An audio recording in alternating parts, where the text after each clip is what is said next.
Welcome. Thank you all for joining us today. We're going to be talking about on our Tuesday Tips webinar today, the remote learning with students with IEPs, some tips to kind of go over, but then also with the school reentry, what that's going to look like, and kind of step through the different guidance that's been provided throughout this. I'll just do a couple of housekeeping things here to begin. Stella, I'm Rhonda Loxton with Kentucky Spin, and I'm very pleased that I've got Stella Beard with Kentucky Spin as well on here. And what we're going to do is we will stop throughout to check in to see if there are any questions. You can type in the chat box that there's a questions area as well. So any questions you have, we'll also have time for questions at the end as well. But we'll check in with Stella throughout this just to kind of see if there are some things or questions that arise that you all have. Also, you'll notice that there is a handout section, but don't be worried if you don't see it, because I know some people on their dashboard with it are not finding it. So not to worry. This PowerPoint and the other two handouts that's in the handout section will also be emailed to you later today if you don't have time to download them, or if you don't see it on your dashboard, not to worry. We will follow up with that email with you all. And so just to kind of explain a little bit about us, Kentucky Special Parent Involvement Network, we're the parent training and information project for the state of Kentucky and have been since 1988, since Kentucky first received one. The work that we do is helping families, and we're families or individuals with disabilities helping one another. We are not attorneys. We do not represent families. Our goal is to help so that everyone involved, whether you're a parent, a person with a disability, or we have a lot of school staff and other professionals that join us as well, understand the process, but not only that, but to build those partnerships and really to help step through things.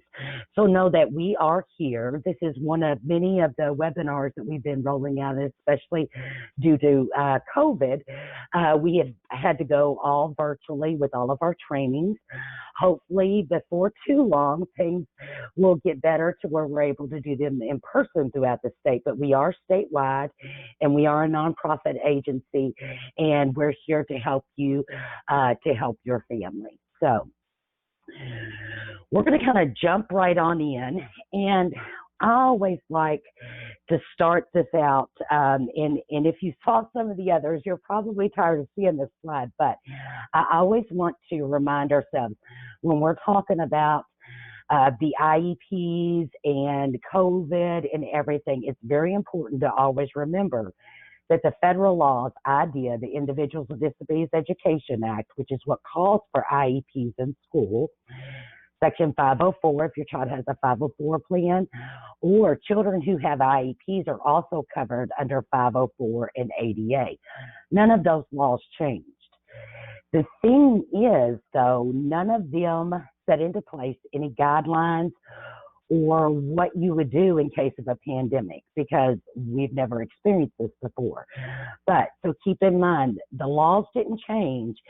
We've all been having to adapt to still provide the same things that are to be provided, but through alternate means.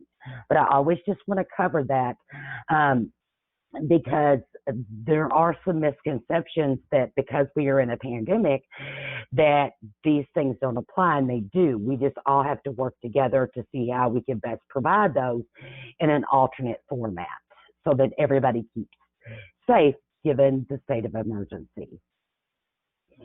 Another thing too, and we have been very fortunate, this states here, and again, this is another one that I always like to come back to, that and this was guidance from the U.S. Department of Education, but then we've also had, and you will see links at the end and stuff that we refer to throughout. We are very fortunate that Kentucky Department of Education has issued a great deal of guidance not just for children with disabilities, but in general, stepping through all aspects of education. And they have been very deliberate, and I'm very thankful for that they have always considered through all of the guidance special populations, which would include our children who have disabilities.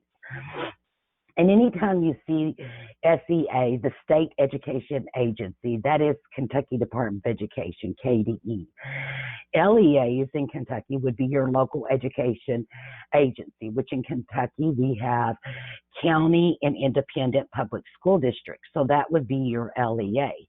So in other words, what this is saying is you still have to provide the special education and related services for students identified with an IEP. You still have to provide those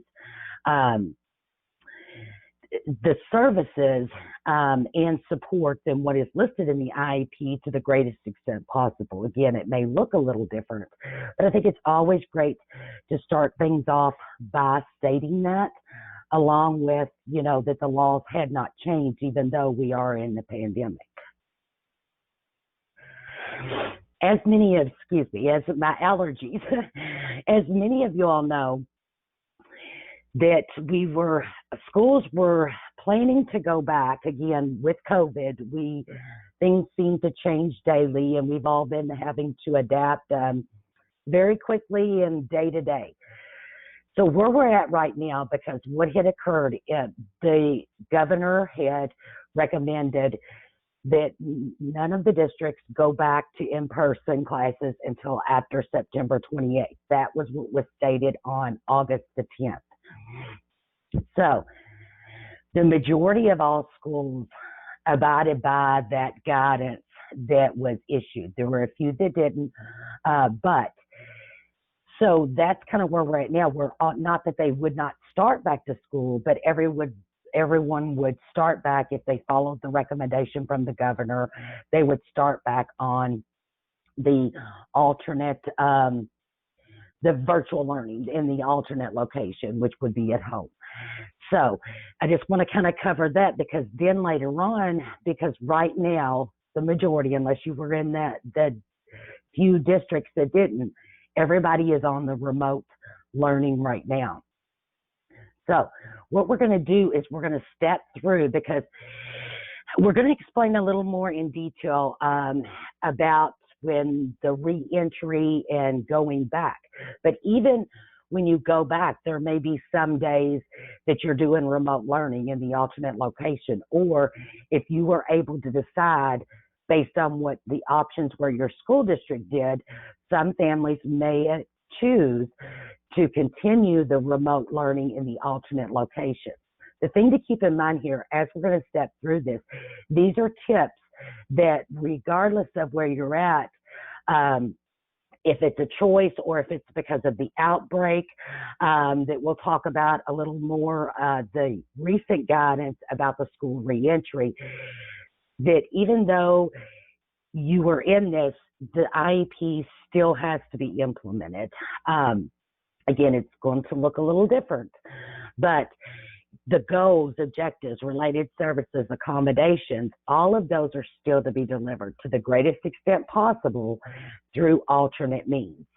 And it's very key here, and you're going to hear me say several times throughout this as we're given tips on this, that it is not the sole responsibility of the parent to provide all of this. Again, we are, as a family, more involved given the nature of this, because our children are having to do school from home.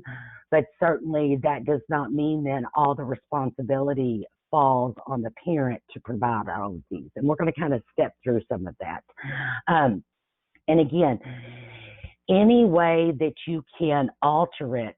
Now, again, this is just like our lives, and I know as a family myself, our daily lives, even regardless of COVID, we are very adaptable because if your family is anything like mine, you have the best laid plans, but most times you have to adapt with how things go when you get up that morning. So, those type of things, and because with the pandemic, things are changing so much. We have to adapt how these services are going to be provided. Number one tip is communication. And people are probably tired of hearing me say that as well, but even regardless of COVID, having good communication with one another, with the school with the parents is critical for our children to be successful. Does that mean that we agree 100% of the time? No. That never happens. Nothing in life, whether if it's a parent working with the school working with the parent, if it is in your workplace, if it is with your family. Nobody agrees all the time, but we still do have to work together. The thing that's going to be important is having that open communication, not only to know what the plans are for the school and how things are going to roll out as we try to get things back to, I don't know that we could say normal given the way things are, but as we're trying to make these moves back and things are changing, not only to communicate and find out from the school where we're at on and what your district's doing, but then also for our children who have IEPs, adapting that depending upon how the delivery is going to be is going to be important to know the who, what, when, and where. And looking at each section of the IEP and what is the game plan? What are we going to do if they are learning from home, the remote learning? What are we going to do if they are, and how is it going to be implemented, and who's going to implement it if we are on a split schedule to where a couple of days they may go to school when they're able to go back to some in person. The other half of the week they are doing the work from home virtually. And so really coming up with those plans and what supports are going to be needed to deliver that regardless of the location. That's the critical part here. And if I could just suggest as well, if you haven't been receiving communication, reach out, call the school, find out what is going on, request to talk with the teachers, but then also it might be important for you all to have an IEP or ARC team meeting, Admissions Release Committee meeting, to really lay the plans out for everything, because we need to know, I always think of the, who's on first. Right? We need to know who's on first, who's on second, who's on third, right? So we need to know so that we can all, because we are all critical members of the IEP team and critical for our children to be successful, we need to know who's going to do what, when, and where, and how. And again, all of that doesn't fall on the parent when you are in the alternate location, which I'll also, on a side note, because I have received questions about this several times, and I've explained it on many of the webinars too, is that when children are remote learning, which is the change of location, that is not a change of placement in the IEP. All children are on a change of location. So just keep that in mind. That's not a change of placement for a child who has an IEP. But really developing that communication, sending emails, phone calls, really trying to work together to develop this.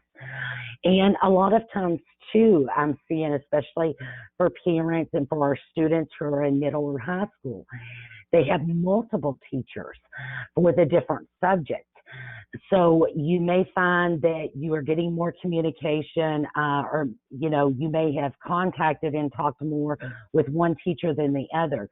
Ensuring that there is that consistency and everybody's on the same page to know how to implement these things for all of the areas and all subject matters is going to be critical for them to be successful as a whole. Let's pause just a moment and see if there are any questions so far. I don't see any questions right now, but just a reminder to everyone, feel free to type your questions in that question box and we'll be happy to answer them for you.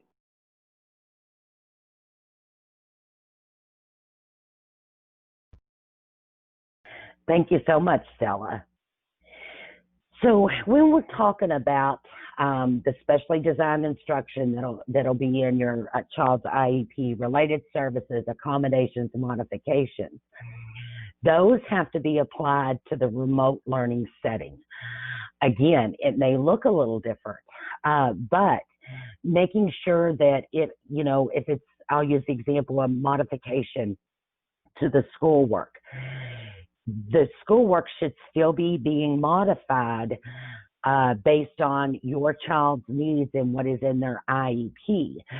So, in making sure, and especially an example of if it's a middle school student, making sure that the different assignments, if they are to be modified, it's not just what is going for all of the students, regardless if they have a disability or not. Ensuring, first of all, that you do have that work, that you have what you need, but then also that work that has been provided that your child will be doing remote learning from home has then been modified based on what their IEP says. And that is a very critical point and then also accommodations. And some of it may be that you as the parent, whoever is helping the child with the work at home, will have these different accommodations, modifications. It may be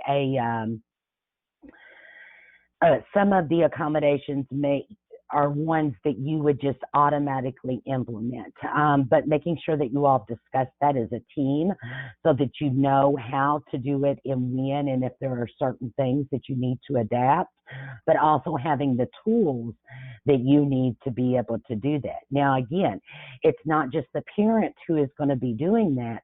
A lot of it, when we're looking at the remote learning, is that I can think of some examples. If your child is used to receiving from the resource teacher, the special education teacher, some one-on-one help, or if there is an aide that helps them at school with certain things,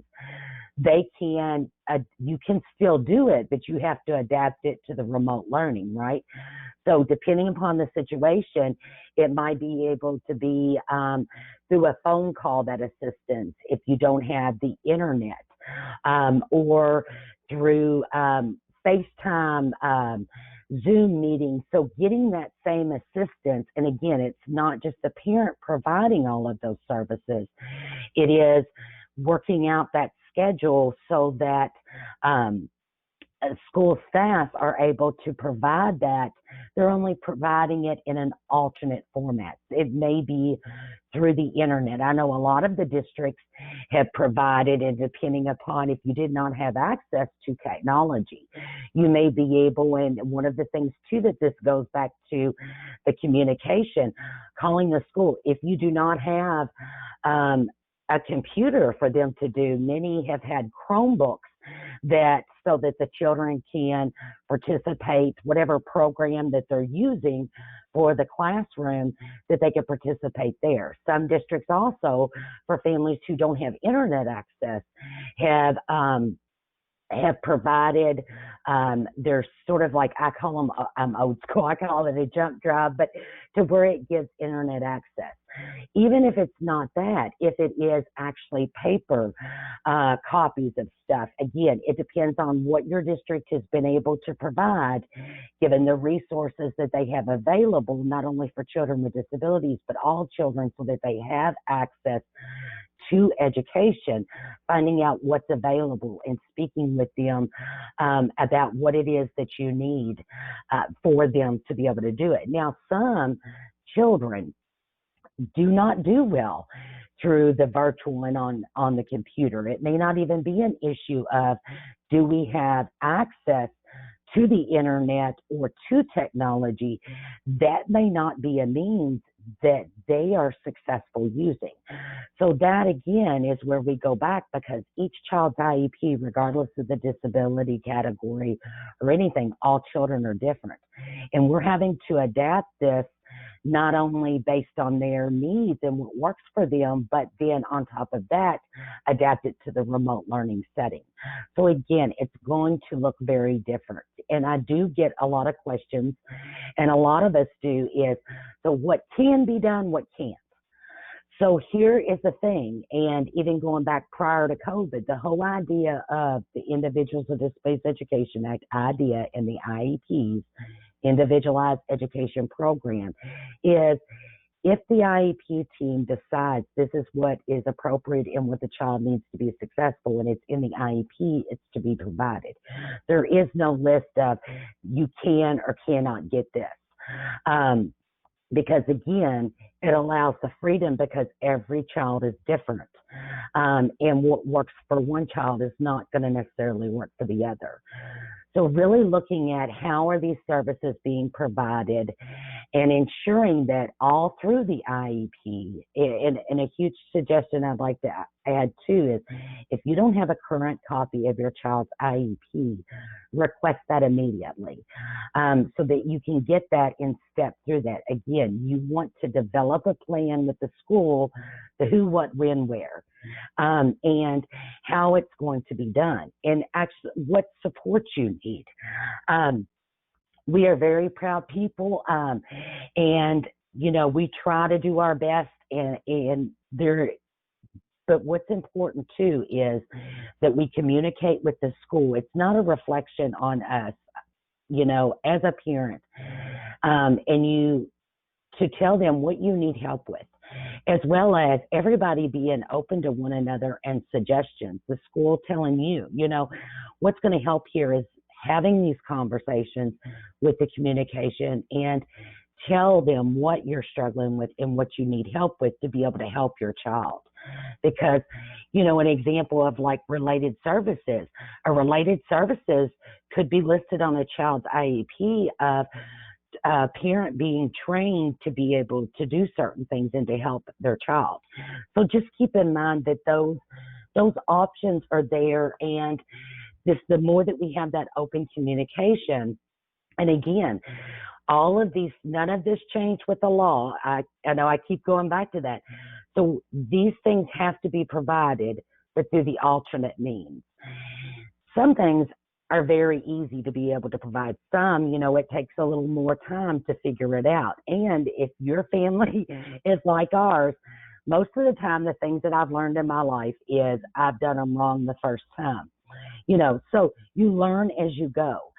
So, there's nothing wrong with if you try one thing, it doesn't work, then we'll try something different. And having that open communication and everybody communicating with one another, you're going to be able to tell those different things and when you should shift to try a different strategy.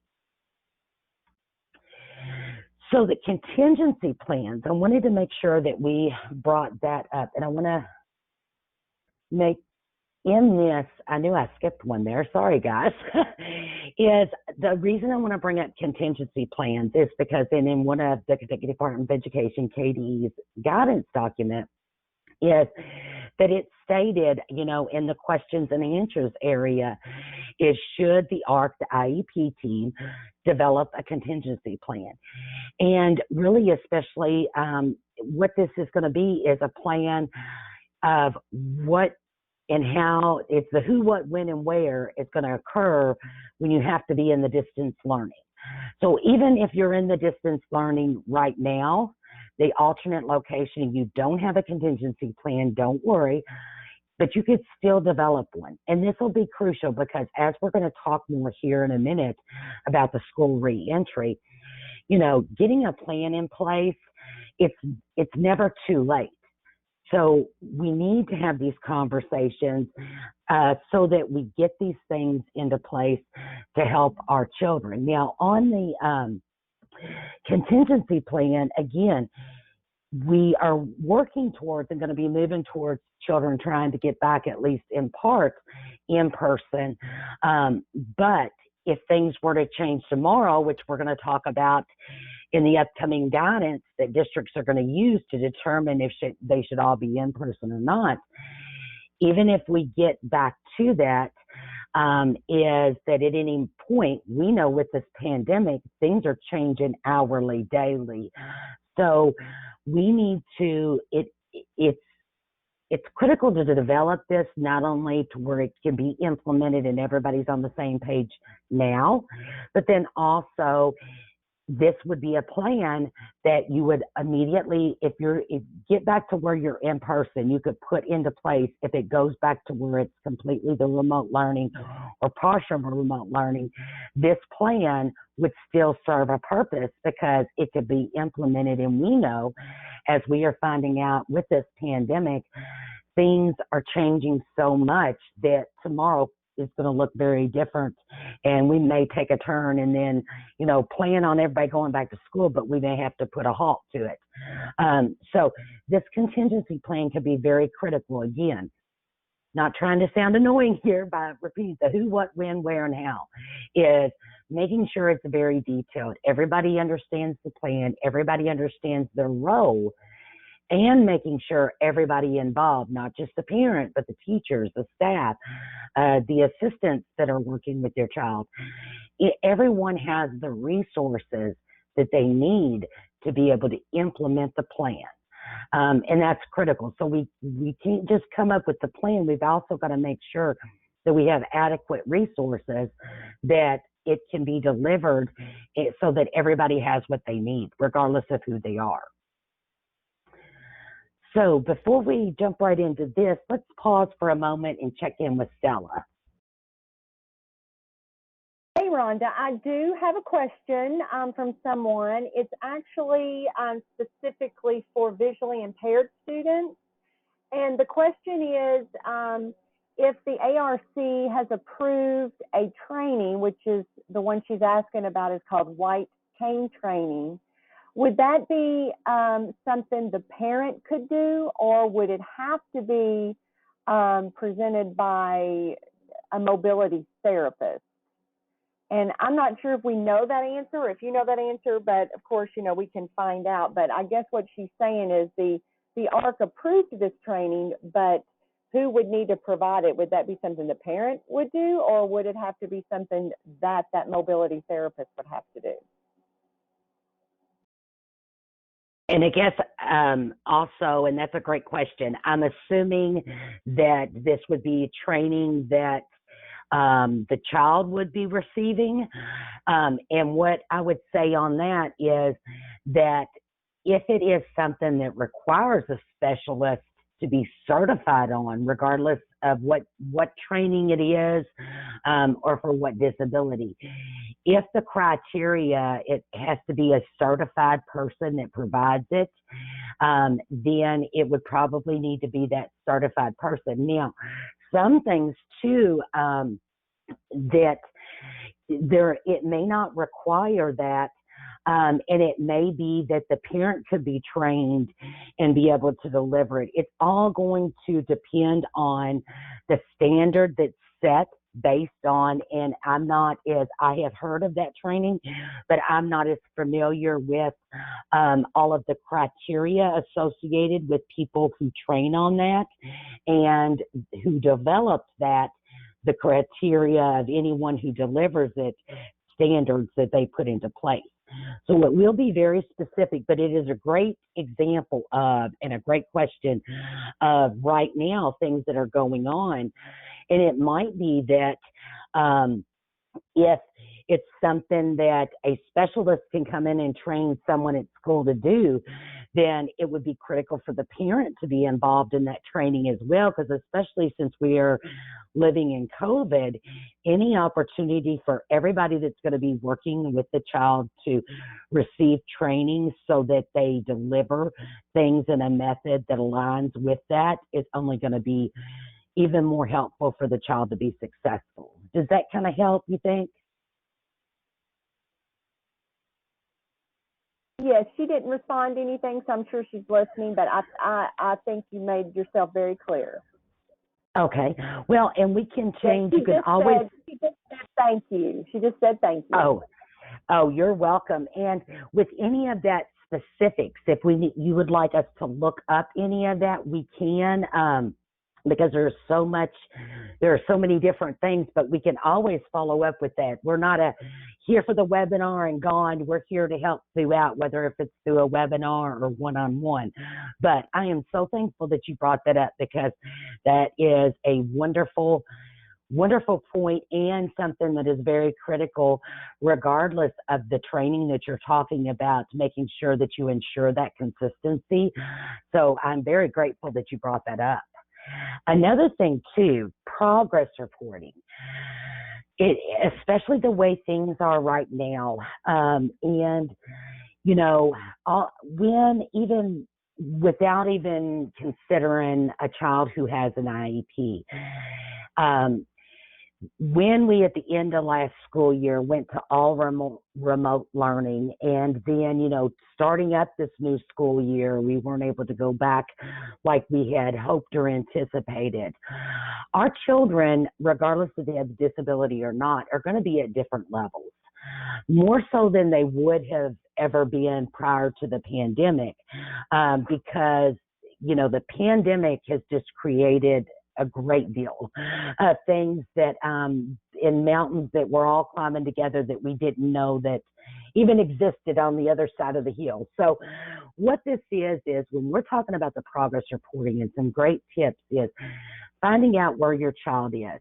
Progress data, it still has to be provided.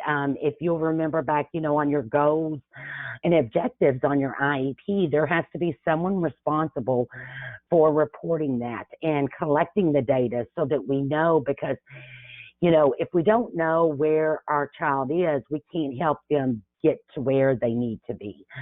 So really getting those updates so that you know, and especially with school starting back, and children will regress. Any child will regress some over the summer, but then especially when we're looking at our child that may have an IEP, is looking at really getting an accurate picture of where they are. And excuse me, we may not know that exactly. Hold on just a moment.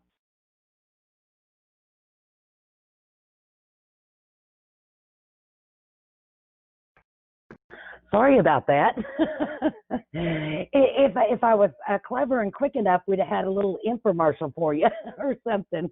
I'm just messing, but excuse me for the interruption. So if we know where they are, a lot of it, we may not have had the time yet, especially school just started back, and the majority of the school district, we've all been on the remote learning, right? So there has not been the opportunity to find out where everybody is. If so, they may still be in the process.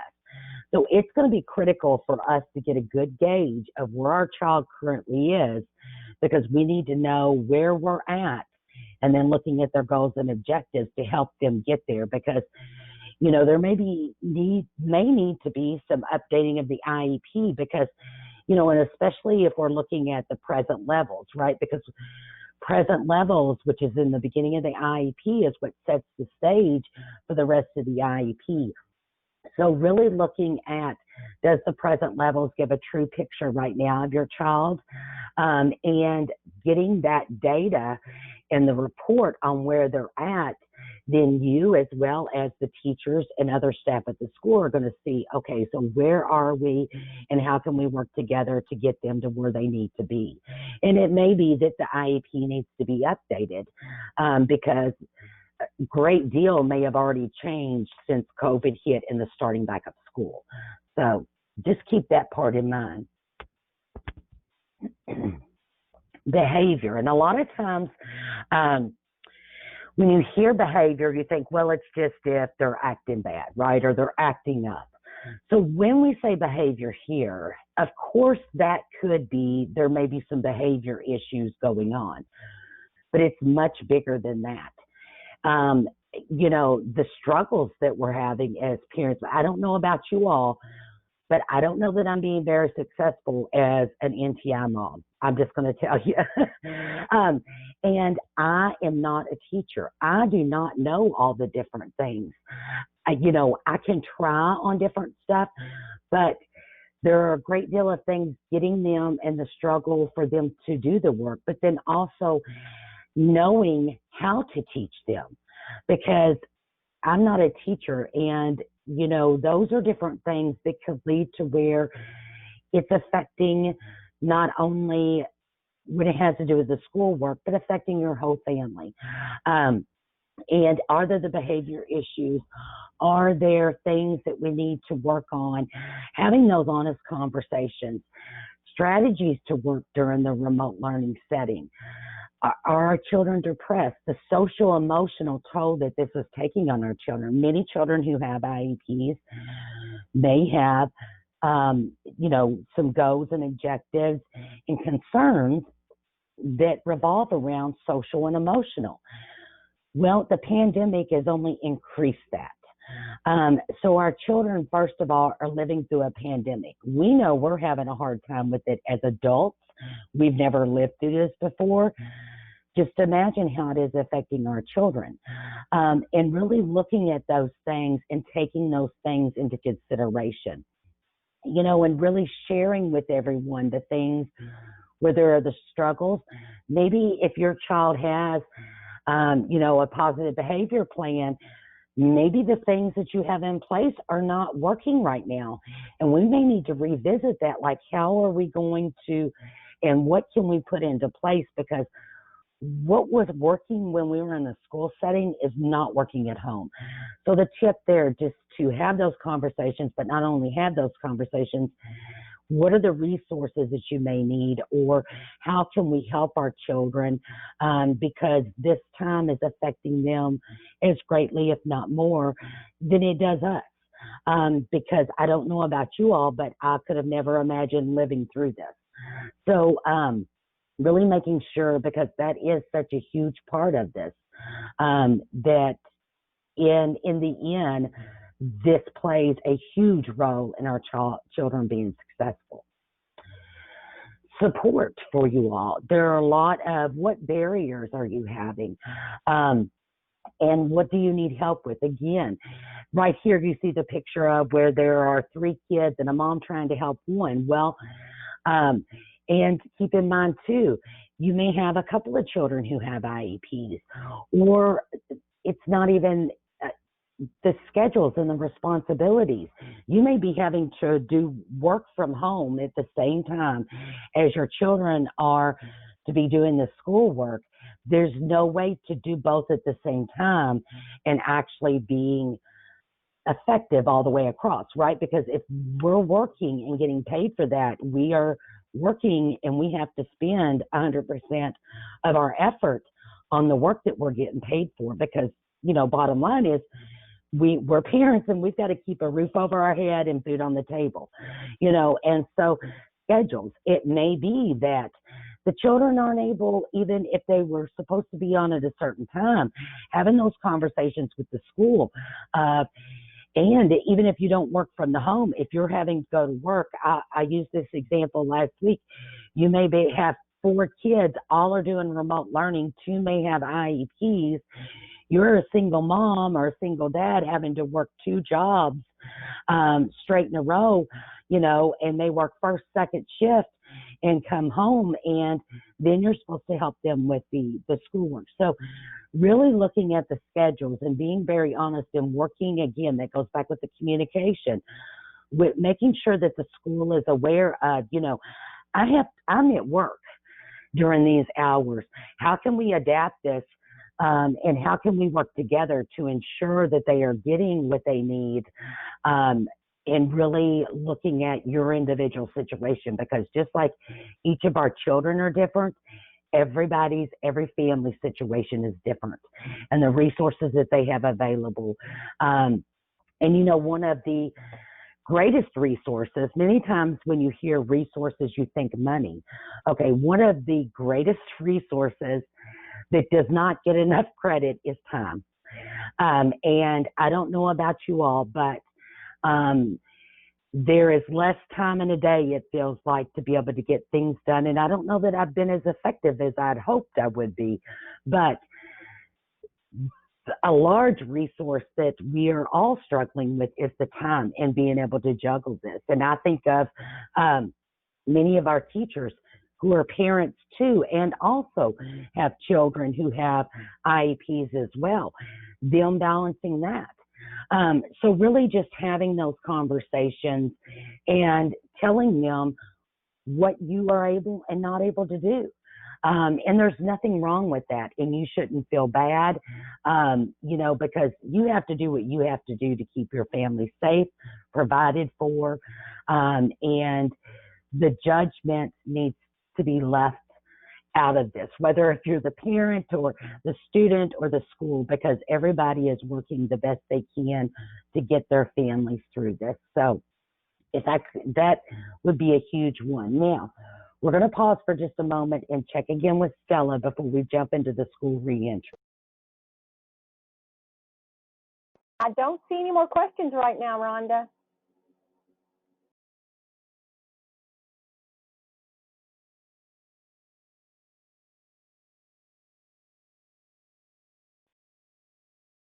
Okay, thank you so much. Now, when we're going over this, I'm going to try not to be confusing. Of course, a lot of it, the more things that come out, the more you can get confused by a lot of the different stuff.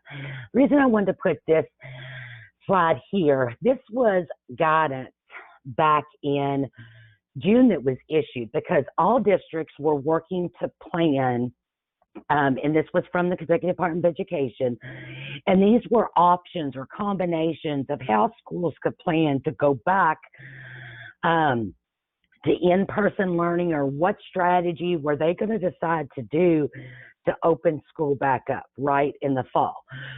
As we know, the majority, we are all until after the September 28th for all that went by the guidance from the governor. But schools have, and you may remember what your school was planning before it was announced that we all needed to do the virtual remote learning until after September the 28th. So if you don't know what the plan was for your school, that's another thing. You make sure that you contact your school. Many were providing, and again, it depends on the district. Not all districts are rolling things out the same, and it was left up to the districts to decide this.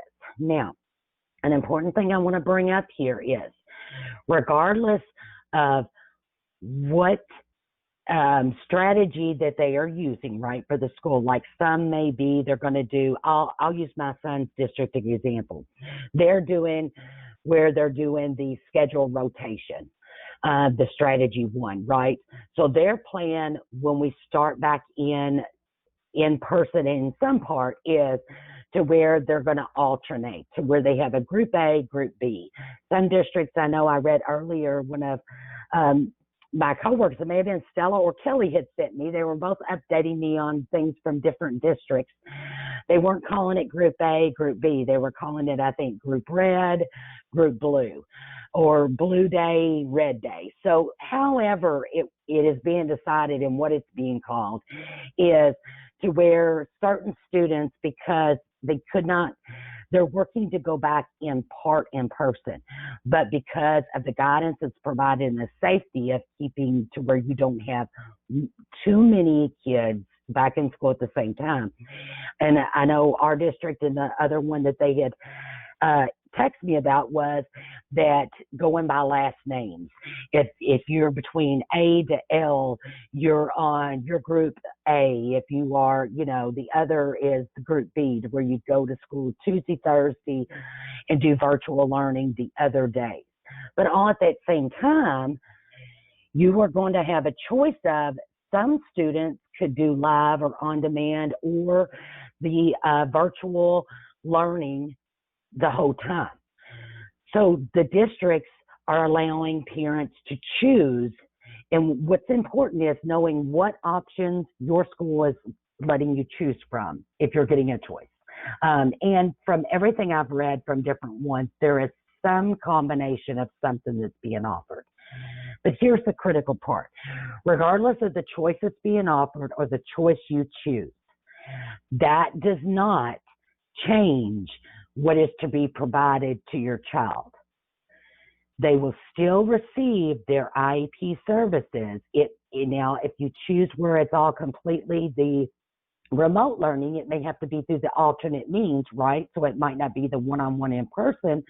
It would be through, say, virtual FaceTime or, over the phone or different things like that. So, but the thing is if all students, regardless if they have disability or not, parents are given a choice to choose, your choice does not take away from the services and the supports that are to be provided for your child.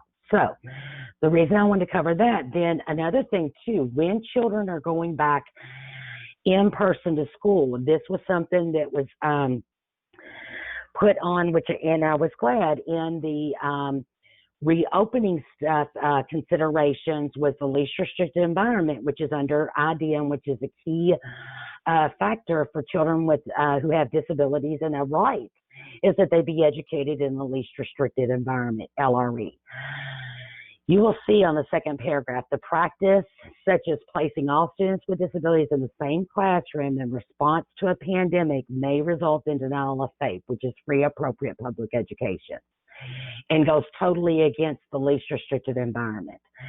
So it made it very clear that is not what is to be done, because where a child is at, that is a placement decision made by the ARC team, and not based on the pandemic and you're wanting to keep children, and it may be being done trying to keep everyone protected or students who may have more health concern, but you can't do that because you're going to deny FAPE if that's not what's appropriate in the placement that was decided by that child's IEP team, ARC team.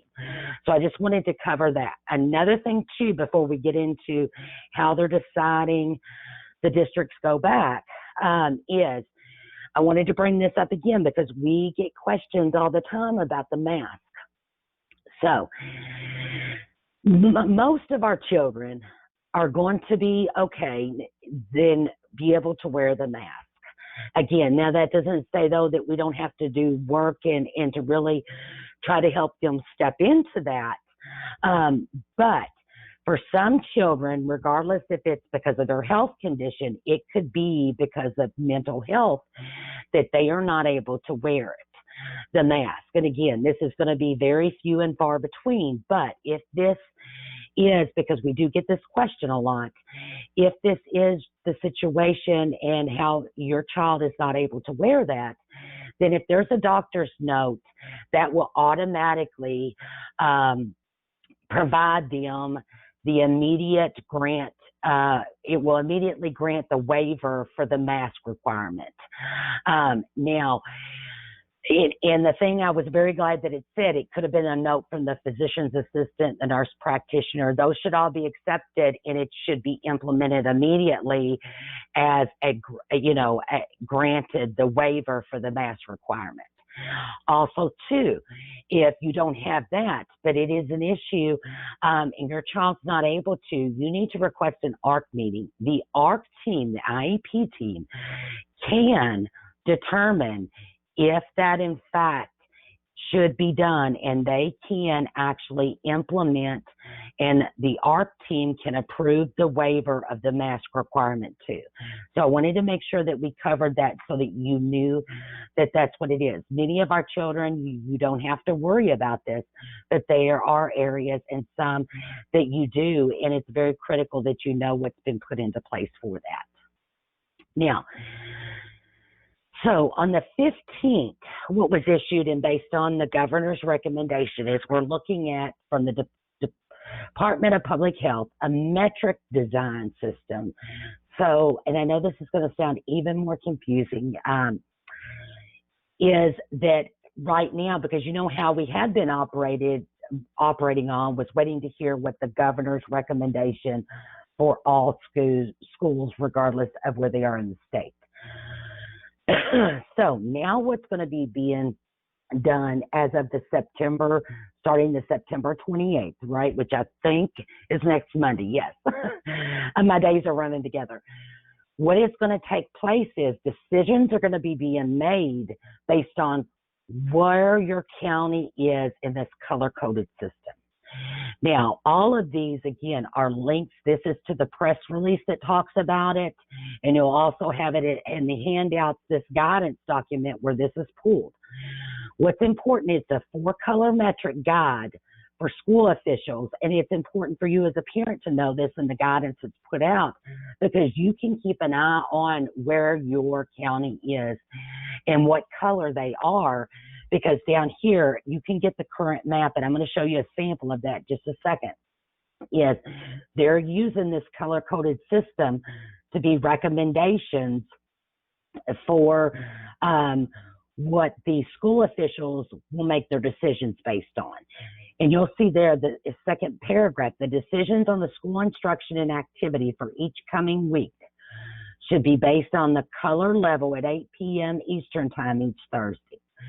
So this Thursday, because we know the 28th is Monday, this Thursday, by this Thursday, the color level, you should look at the color level, and you are going to make the decision based on what it is for the next week, based on where your county is on that.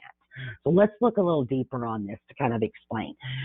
So the green, they're considering you're on track, right? And I'm not going to read all of this, but and again, it's all based on the metrics. And, you know, I'm not a mathematical person, but I do love that they have laid this out to where it's more understandable, and I'm a visual person too. So, and it helped me too, which you're going to see the map here in just a second to kind of get a quick glance of where you're at.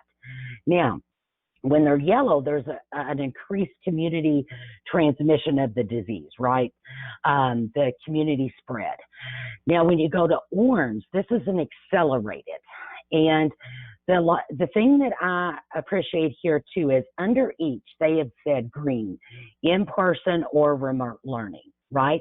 So it could be the combination. Many districts are going to offer several options to their families. So they would be able to do that. Yellow, in-person, remote learning too. Now, once you hit the orange, they are saying you should consider remote learning only. Now, once you hit the red, they're saying remote learning only. They're not even saying considering it, because you have such a heightened increase of the transmission of COVID, which is critical in your area. So now let's look at this.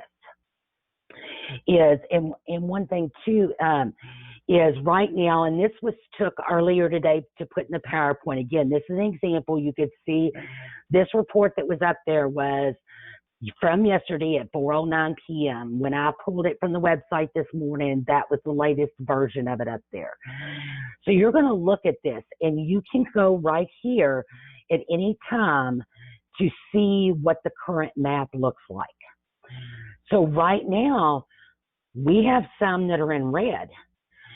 So the districts say that when they look at this, when they're looking at planning what should happen after September the 28th, depending upon how this looks by the Thursday of the week before, remember the 8 p.m. Eastern Time, if those are still in the critical, the red, then it should be the remote learning only. So districts are going to be making these decisions, and that it's not going to be where we're at now in this is based on the guidance we've been provided now. It is at a district level to make these calls, working with their health department and considering the guidance that has been put out through the health department that the governor has, and with the Kentucky Department of Education as well. So getting a quick glimpse of where they are at, we have very few, as you can see, that are on track. We have a lot of yellow and a lot of orange, which is the accelerated. So knowing that, now again, with all of this in mind, at any time when they're going to make the call, that's one reason I wanted to make sure when we were talking earlier, when I was talking about the contingency plans in the IEPs, making sure that they're developed, is that when you look at this and then you go back and you look at the chart, well, you can see, and then you're supposed to make the decision the Thursday before, is that you could at any time move very quickly to where you all are back to an all remote learning, even if you had started going back some in person.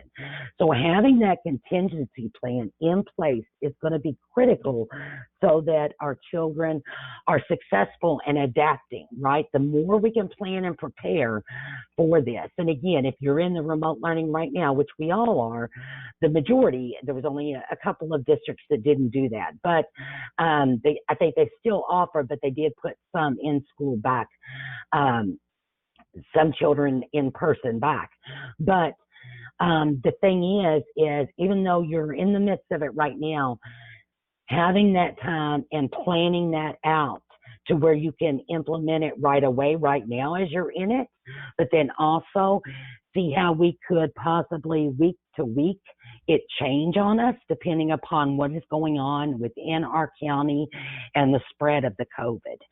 I want to check though real quick here to see, let me go back to see if there are any quick, I've got one more thing that we want to cover, but I do want to check with Stella to see if there are any quick questions here.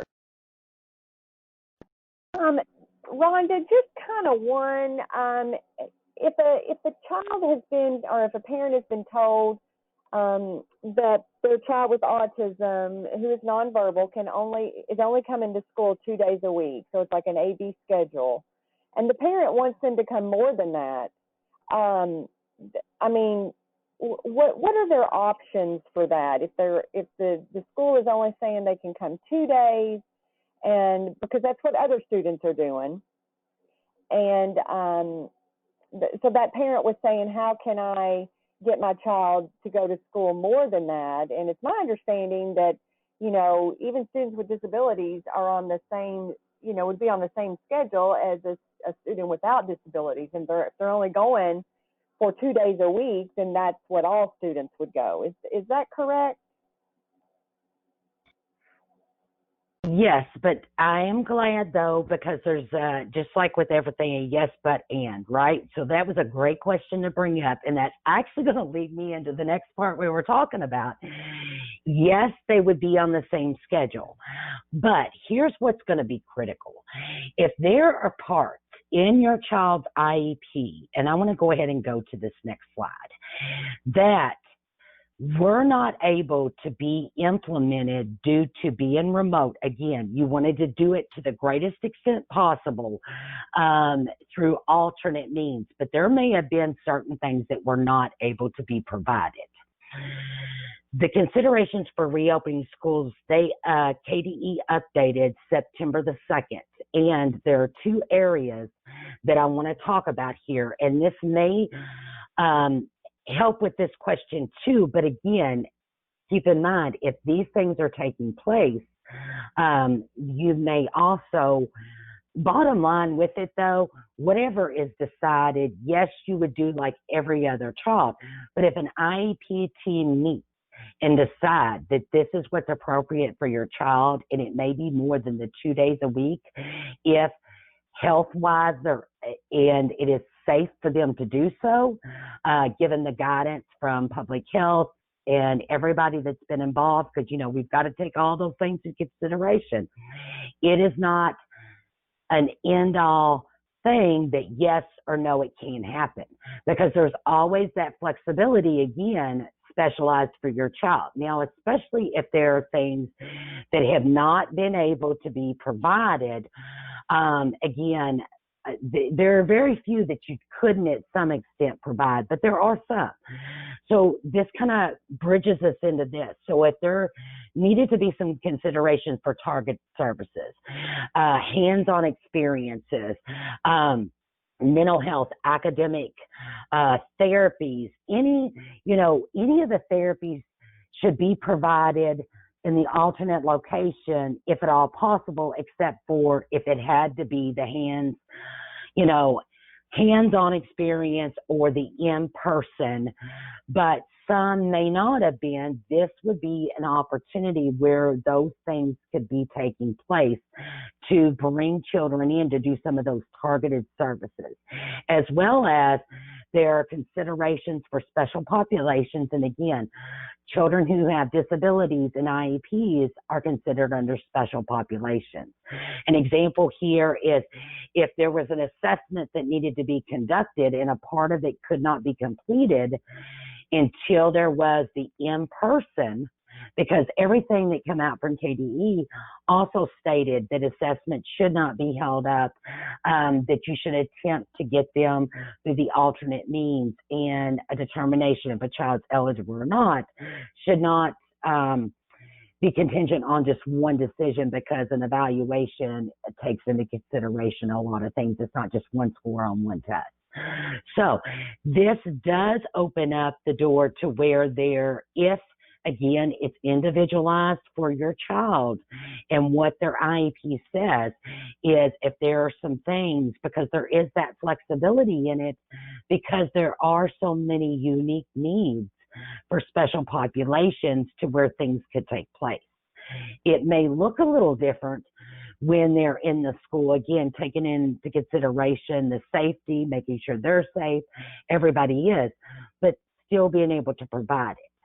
So, that would be a conversation to have with your school first, I would suggest, but then also to really talk through as an IEP ARC team, because that might be something that you all visit and talk about, especially if it is things, again, that were targeted services that they have not been able to receive, or at the extent that they need to be able to receive. So I hope that kind of helps. But also, too, that also... I think that'll really help. That'll really help her. Okay, well, and that also led us in to talk about that, because there are different things, and because, all of our children are different. There are so many different things to keep in mind, and of course, this has enhanced it greatly, because now we have to take into consideration guidance that's being put out, Department of Public Health and different people, because of the nature of we're living with a pandemic. So I do want to make sure you see, though, on your resources, and I know there's a lot, but I always want to include these. These are important things and guidance that's been issued from the U.S. Department of Education, Kentucky Department of Education, and these links, when you bring up the PDF, if you saved it or when you get it in your follow-up email, you're going to be able to click these and actually access that. But I always want to make sure that you see the different guidance and have access to that has been released and unfolded over quite some time here as we've all been going through this. And we continue to get guidance. And as soon as we get more, we will make sure we share that. I just wanted to end, and I know if you've joined me before, I'll have this in the beginning, but you may be tired of seeing this as well, but it always just is a reminder to me, because, together we're going to do great things for our children. Even when we may not agree all the time, we still are going to work towards and make things the best for all of our children. None of us have all the answers. And, it's really going to take all of us thinking about different ways to approach stuff, because, this is new territory for all of us. But making sure, too, that as a parent, you know your child best, and you know things that may work with them, and sharing that with the school is critical, not only for them to know for right now to help for distance learning, but when we're not in distance learning. So share those things, tips that you may have found, and teachers sharing with you things that they have found that works for your child. But know that you're not alone. I know it can feel like that and very isolating, but really we are going to get through it. But we want to make sure that our children and all of our children have the opportunities and support that they need so they can all achieve great things. And so you all may know that we have started, we've been doing the Tuesday webinars, but the Tuesday tips, which will be every Tuesday. Last week we didn't have one, but that's one of the very few that we have not.